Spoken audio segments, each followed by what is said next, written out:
अस्सलाम वालेकुम स्टूडेंट। पिछले लेक्चर में हमने पढ़े थे इम्पेरेटिव सेंटेंसेस। इसमें हम पढ़ेंगे कौन से इंट्रागेटिव, या पिछले मैंने आप लोगों को बताया था कि इंट्रागेटिव पढ़ेंगे।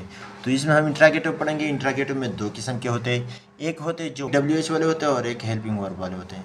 WH वाले कौन जो है, यानी इंट्रागेटिव सेंटेंस एक WH से शुरू होता है और एक हेल्पिंग वर्ब से शुरू होता है। और इनके इंट्रागेटिव सेंटेंस की साइन क्या है कि लास्ट में इसकी इंट्रागेटिव साइन होती है, जो कि इस तरह साइन होता है, ये क्वेश्चन मार्क, ये लास्ट में होगा। ठीक है, तो इसको पढ़ने से पहले, यानी इंट्रागेटिव जो है, इंट्रागेटिव इसमें पहले हम देखते हैं WH वाले, इसके रूल देखते हैं, फिर हेल्पिंग वर्ब वाले देखते हैं।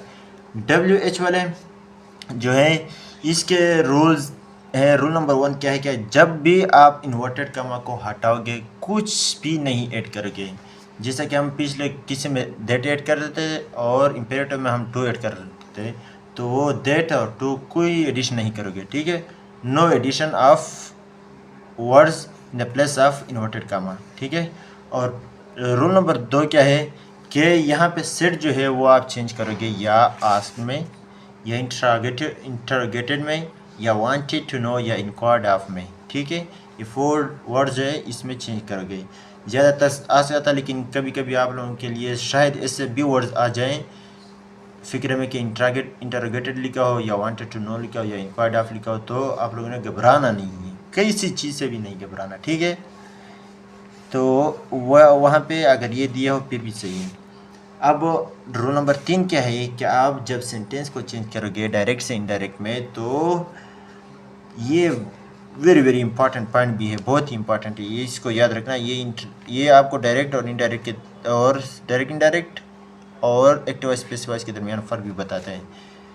अच्छा, कि यहाँ पे जब आप डायरेक्ट से इनडायरेक्ट में चेंज करोगे, डायरेक्ट से इनडायरेक्ट में फ़िक्र को, तो डायरेक्ट में उसके लास्ट में तो इंट्रागेटिव साइन होती है, लेकिन फिर ये इंट्रागेटिव साइन ख़त्म हो जाते हैं। ठीक है, जब आप डायरेक्ट से इनडायरेक्ट में कन्वर्ट करोगे तब ये साइन नहीं लगाओगे।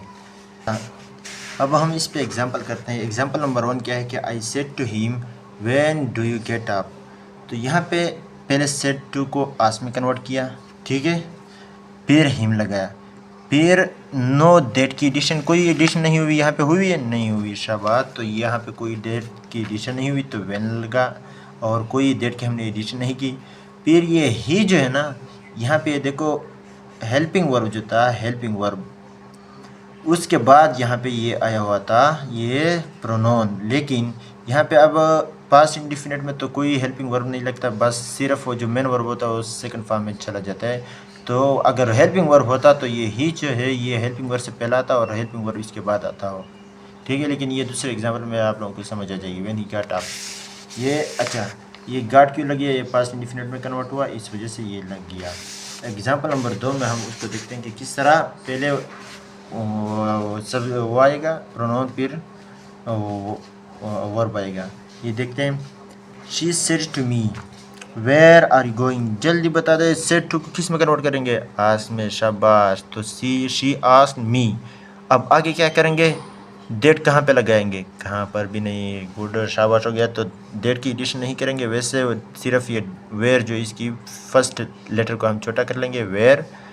और ये कौन सा टेंस है, ये है प्रेजेंट कंटिन्यूस, तो ये पास्ट कंटिन्यूस में चेंज होता है। एक तो टेंस का तो रूल हो गया, लेकिन अब यहाँ पे मैं वो समझा दूंगा आप लोगों को कि यहाँ पे देखो वेयर आर यू गोइंग था यहाँ पे, लेकिन अब यहाँ पे क्या आया, यहाँ पे आया आई, क्योंकि ये ऑब्जेक्ट है, नहीं ये सेकंड प्रोनाउन है। सेकंड प्रोनाउन रिपोर्टिंग स्पीच के ऑब्जेक्ट के मुताबिक चेंज होगा, और ये आई यू आया हुआ, ये यानी इसकी सब्जेक्टिव केस है, तो इसकी हम सब्जेक्टिव केस यहाँ पे लाएंगे, इसकी सब्जेक्टिव केस हो गया। फिर ये आर जो था, आर यहाँ पे इससे पहला था, यहाँ पे इसकी जगह अब ये जमा के लिए वेयर आर तो है, लेकिन यहाँ पे आई आया के साथ तो वर नहीं आता, आई के साथ तो वाज आता है। तो where I was going then. ठीक है, ये वो रूल हो गया कि सब्जेक्ट किस तरह पहला आता है वर्ब से।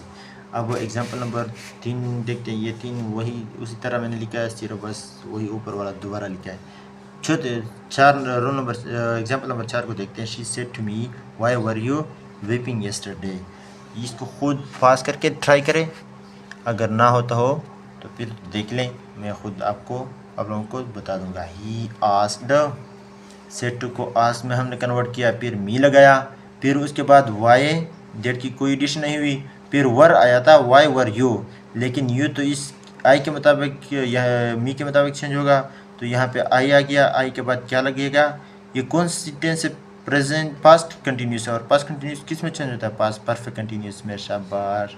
तो हैड बीन यहाँ पे आ जाएगा, why I had been weeping the previous day, ठीक है, क्योंकि येस्टरडे जो है वो द प्रीवियस डे में चेंज हो जाता है।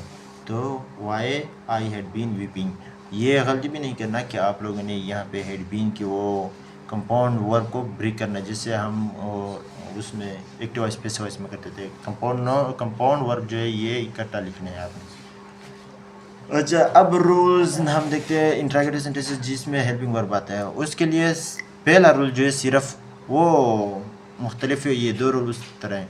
पहला यानी इन्वर्टेड कामा को हटाने के लिए हम या इफ़ लगाएंगे या वेदर लगाएंगे, ठीक, इफ़ या वेदर। रूल नंबर 2 जो है वो उसी तरह है जो हमने यहाँ यानी WH वाला पढ़ा था कि जब आप सेट को चेंज करोगे आस में या इंट्रागेटेड में या वांटेड टू नो या इंक्वायर्ड ऑफ, ठीक है। और रूल नंबर 3 भी उसी तरह है कि यानी लास्ट में इंट्रागेटिव साइन नहीं आएगा बल्कि फुल स्टॉप आएगा जब इनडायरेक्ट में चेंज करोगे। अब हम इस पे एग्जांपल देखते हैं। एग्जांपल नंबर 1 क्या है कि he said to me are you going to school now. ये प्रेजेंट आर यहाँ पे आर आया हुआ है, तो ये आपके पास है प्रेजेंट कंटिन्यूस टेंस, ठीक है। इसको किस में कन्वर्ट करेंगे, पास्ट कंटिन्यूस में। पहला तो ये ज़हन में रखना। दूसरा ये कि अब इस सेड टू को आस्क में कन्वर्ट किया, ठीक है। ही सेड टू, तो he asked me, he said to me था, सेड टू को हमने आस्क में कन्वर्ट किया, फिर हमने मी लगाया। फिर मैंने क्या कहा था कि इन्वर्टेड कामा को हटाने के लिए क्या लगाओगे, शाबाश, गुड, इफ़ या वेदर लगाओगे। तो यहाँ पे हम पहले इफ़ लगाते हैं, ठीक है, इफ़ के ज़रिए कन्वर्ट करते हैं इफ़। फिर रूल वही है कि जो आपके पास यानी अगर हेल्पिंग वर्ब पहले आया हो तो आपने हेल्पिंग वर्ब को पहले नहीं लगाना, आपने हेल्पिंग वर्ब को बाद लगाना है। इस वजह से तो इंट्रागेटिव साइन भी ख़त्म हो जाता है कि पहले वहाँ पे हेल्पिंग वर्ब पहले आया होता है, वो सवालिया होता है। अब यहाँ पे ये सवालिया नहीं हो सकता, ऐसे बन जाता है जैसे कि सवालिया हो भी ना, क्योंकि देखो he asked me if I was going to school then, अगर मैं स्कूल जाता होता तब, ठीक है। तो यहाँ पे देखो बिल्कुल मानी भी चेंज हो जाती है। तो ही आस्क्ड मी इफ़ लगाओगे, फिर आई, फिर वाज, फिर गोइंग टू स्कूल देन, या इस तरह he asked me whether I was going to school then, if या वेदर, ठीक है। तो एग्जाम्पल नंबर 2 अब हम देखते हैं। You said to him have you broken my jug today. अब यहाँ पे सेड टू को हमने आस्क में कन्वर्ट करेंगे, आस्क में कन्वर्ट किया, फिर हिम लग गया। फिर इन्वर्टेड कामा को हटाने के लिए क्या चीज़ लगाएंगे, जल्दी बताइए, आयशा वशे, इफ़ या वेदर। तो हमने इफ़ लगाया यहाँ पे, फिर उसके बाद पहले प्रोनाउन लगाया, फिर हमने हेल्पिंग वर्ब लगाया, क्योंकि यहाँ पे जो है ना ये प्रेजेंट परफेक्ट टेंस, तो प्रेजेंट परफेक्ट पास्ट परफेक्ट में कन्वर्ट होता है, तो इस वजह से यहाँ पे हेड आया हुआ है, broken your jug that day, today that day में कन्वर्ट होता है, इस वजह से दैट डे आया है। या इस तरह के यू लगा, यू आस्क्ड हिम, इफ़ की जगह वेदर, बाकी सारा वही का वही। समझ आ गया होगा, उम्मीद है। अब एग्जांपल नंबर 3 भी देखते हैं ताकि और भी समझ आ जाए और भी आप लोगों की कंसेप्ट क्लियर हो जाए। तो he said to you will you go to Peshawar tomorrow.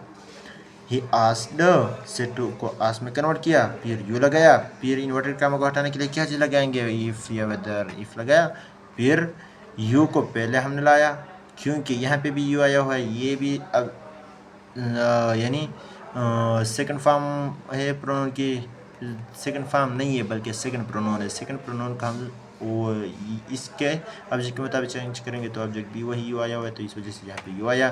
फिर व्हील को आप वर्ड में चेंज करोगे, ये याद रखना, व्हील को वर्ड में चेंज करिए। मैंने पीछे मॉडल वर्ड में भी पढ़ाया था आप लोगों को कि बाकी जो है ना वो 4 सेंटेंसेस तो चेंज नहीं होते, 4 नहीं बल्कि 6, लेकिन उसमें कुछ चेंजेस थी, कुछ में सर्टन वर्ड्स और विल भी, वुड भी, विल भी, शेल भी, उसको वुड भी, और शुड भी में, विल को वुड में, शेल को शुड में, वो मैंने पीछे आप लोगों को पढ़ाया था।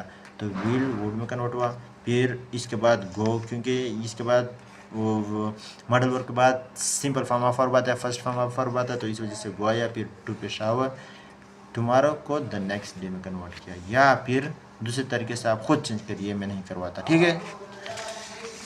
अच्छा, इसके ऊपर कुछ एग्जांपल आप लोगों को मैं बताता हूँ कि इंट्रागेटिव सेंटेंस को, ताकि आप लोगों की प्रैक्टिस हो जाए और ये क्लियर हो जाए, आप लोगों की मुकम्मल तौर पे क्लियर हो जाए। लिखो शाबाश अपने पास। एग्जांपल नंबर 1 लिखो, we said to them who will be visiting your factory tomorrow. Example number 2, he said to her, which books did you buy from this shop?